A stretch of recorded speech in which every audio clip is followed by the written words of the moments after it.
अभी मेरे से पहले बहन जी ने गीत गाया, गीत के माध्यम से आपको समझाने की कोशिश करी, क्योंकि बेबे गीत गाने का मकसद यो है कि गांव में जो महिलाएं हैं वो हर प्रोग्राम में जाती है, चाहे वो घर में छठी हो, 10वां दिन हो, शादी हो, लगन है, पान है, सत्संग है, कुछ भी है, वहाँ कोई प्रचार प्रसार नहीं होता, वहाँ गीत गाए जाते हैं और गीत के माध्यम से भी हम लोगों को जागरूक कर सकते हैं। गीत भी एक माध्यम है और गीत के माध्यम से हम लोगों को जागरूक कर सकते हैं और बहुत अच्छे तरीके से इन्होंने इस गीत को आपके बीच में पेश किया, धन्यवाद करते हैं बहन अनीता जी का। उसके बाद अभी 2-3 महीने पहले से अगर हम देखें, स्वास्थ्य विभाग पूरी तरह से अलर्ट है। किस चीज को लेकर अलर्ट है? बेटियों की संख्या बहुत कम हो चुकी है, लिंग अनुपात गिरा हुआ है, खास करके 3-4 जिले तो बिल्कुल रेड जोन में है, जिसमें हमारा दादरी जिला भी है। मैं दादरी जिले से ही और भिवानी भी रेड जोन में है। तो इस तरह से इसका जिम्मा उठाए कौन? सबसे ज्यादा जिम्मेवार तो स्वास्थ्य विभाग की बढ़ती है, क्योंकि हम स्वास्थ्य विभाग के कर्मचारी हैं। उसमें सीएमओ से लेकर बिल्कुल निचली श्रेणी पे काम करती है आशा वर्कर, और आशा वर्कर के कंधों के ऊपर सबसे ज्यादा इसका बोझ है। कारण क्या है उसके पीछे? क्योंकि आशा वर्कर जिस एरिया में काम करती है वो हर परिवार से जुड़ी हुई है, वो बिल्कुल मतलब यूं का है चुन रहा है चौधरा बेबे, उसकी हर उस परिवार का सदस्य अपनी बात में मानना है, विश्वास करे हम लोग ऊपर। तो ये जो सामने ये जो स्वास्थ्य विभाग की तरफ से ये जो बैनर लगा हुआ है, इसमें मैं पढ़ रही थी और हॉस्पिटल में ये लगे हुए हैं।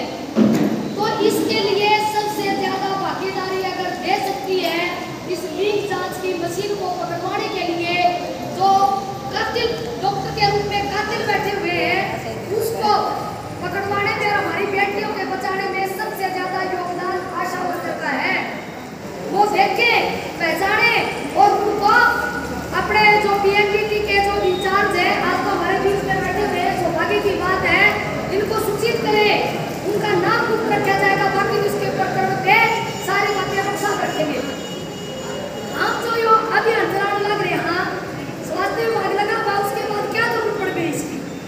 इसके लिए इसलिए हमने आशा वर्कर यूनियन हरियाणा ने ये चिंतन किया कि भाइयों अल्ट्रासाउंड तो एक माध्यम है, इसके माध्यम से हम ये पता लगा सकते हैं कि पेट में जो पल रहा बच्चा है वो बेटा है कि बेटी है।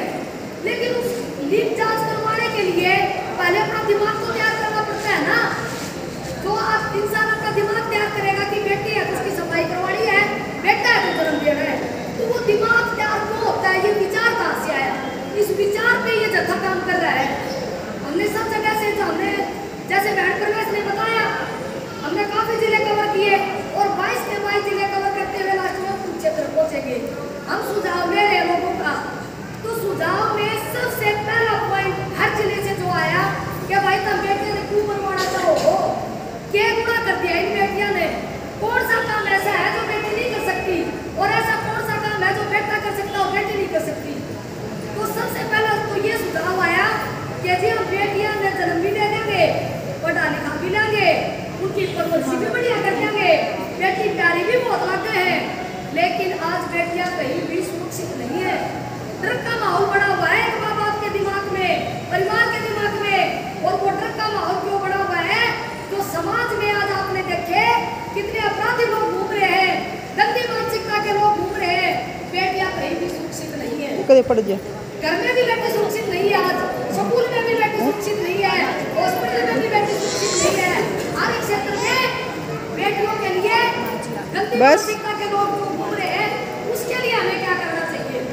उसके लिए एक तो सरकार से मांग करते हैं कि भाई ऐसे लोगों के लिए कड़ा कानून बनाए। विदेशों में भी तो, देशों में भी तो बड़ा हुआ है कानून, भारत में क्यों नहीं बढ़ सकता? भाई बढ़ सकता है कि नहीं बढ़ सकता? लेकिन वो कानून बढ़ेगा कैसे? वो कानून तब बढ़ेगा ये पूरा समाज उठ खड़ा होएगा। न स्वास्थ्य विभाग अकेला उस कानून को बढ़ा सकता, न बाकी विभाग बढ़ा सकते, पूरे समाज को उठना पड़ेगा, लड़ना पड़ेगा, संघर्ष करना पड़ेगा कि भाई आप एक कड़ा कानून बढ़ाइए ऐसे लोगों के लिए। ये तो है सरकार का काम, लेकिन हम सोचे भी कानून बढ़ जाए उससे काम चल जाएगा, नहीं चले।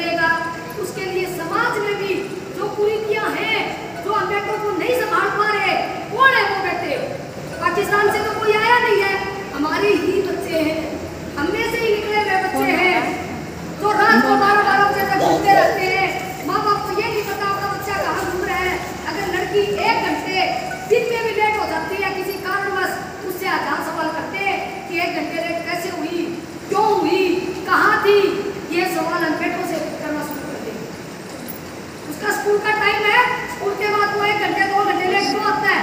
पूछिए आप उससे। जब हम व्यक्ति सवाल करना शुरू कर देंगे उस दिन बेटियां सुरक्षित हो जाएंगी।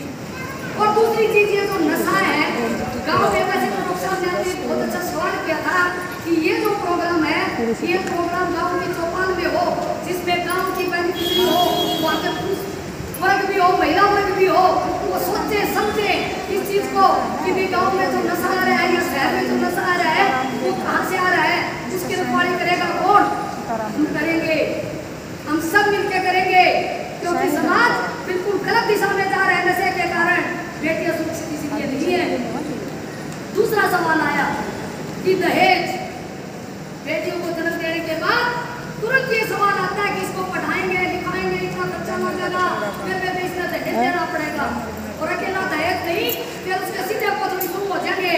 अपना वो दूसरा खा लिया वो सेमिनार वाला के मैं बात को नहीं, बच्चे ब्याह हो जाएंगे, उसका बात करें। इसलिए बेटी को बोझ समझा जाता है, समझते हैं ना बेटी को बोझ, इसलिए समझा जाता है। जन्म लेते ही माँ बाप उसको पे देखना शुरू कर देते हैं। क्यों भाई? एक घर में 2 बच्चे हैं, एक बेटा एक बेटी, उनको जो उनके माँ बाप की जो संपत्ति है, प्रॉपर्टी है, उसमें बराबर का अधिकार दे दो बच्चों को। बेटा और बेटी को बराबर का अधिकार दे दो, जरूरत ही नहीं है पर बेटी को भी पढ़ाओ बेटे को भी पढ़ाओ, दोनों को बराबर पढ़ाई लिखाई करवा के और उनकी संपत्ति में अधिकार देके उनको फारिग करो। भाई बेटा आपको भी अपनी संपत्ति का अधिकार मिलेगा, आपको मिलेगा, आप अपना कमा के खाओ, आप अपना कमा के खाओ। तो ये जो रीति रिवाज है, पुराने रीति रिवाज है, ये तो तरीका तो है नहीं भैया, आपका सुन ही नहीं रहे हो आप। कोई नहीं बताएगा आपको आगे ये बातें, कुछ नहीं लेके जाएंगे हम आपसे यहाँ से, कुछ ना कुछ दे के जाएंगे, अच्छी बातें बताएंगे आपको। क्यों आशा वर्कर का एक अहम रोल मैंने शुरू में बताई ना, ये बातें आपको पब्लिक में बतानी है, प्रचार करना है इनका, तब जाके ये लागू होगी। ये नहीं आज यहाँ धर्मसभा में हम बोल के चले गए ये लागू हो जाएगी, नहीं होंगी, टाइम लगेगा, आपको प्रचार करना पड़ेगा, आपको मीडिया का भी काम करना पड़ेगा, आपको पत्रकार का भी काम करना पड़ेगा, तब जाके ये जो प्रोग्राम हमने चलाया है ये सक्सेस हो पाएगा और लंबा टाइम लगेगा। आप ये सोचते हो कि ये प्रचार कर दिया और बेटियां बच जाएंगी, नहीं बचेंगी।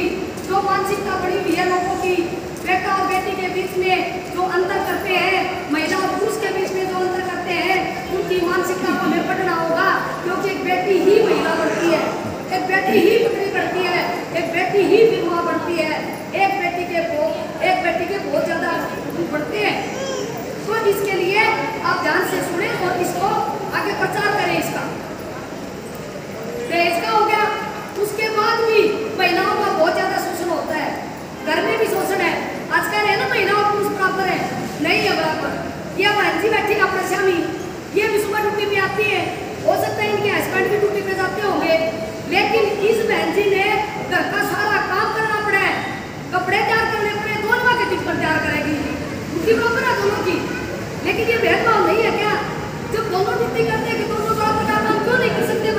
वही तो हाथ पैर उनके हैं, भाई साहब के, वही तो पैर इस बहन जी के हैं। तो ये भी हमें जो बंटवारा है जो समझना पड़ेगा। पहले तो महिलाएं घर में रहती थी, लेकिन आज तो वो काम करती है ना, इनकी नाइट ड्यूटी भी होती है और नाइट ड्यूटी होने के बाद तो सुबह जाके फिर वो सारा काम करके फिर ये सो सकते हैं। तो ये जो भेदभाव है ना, ये भी हमें समझना पड़ेगा।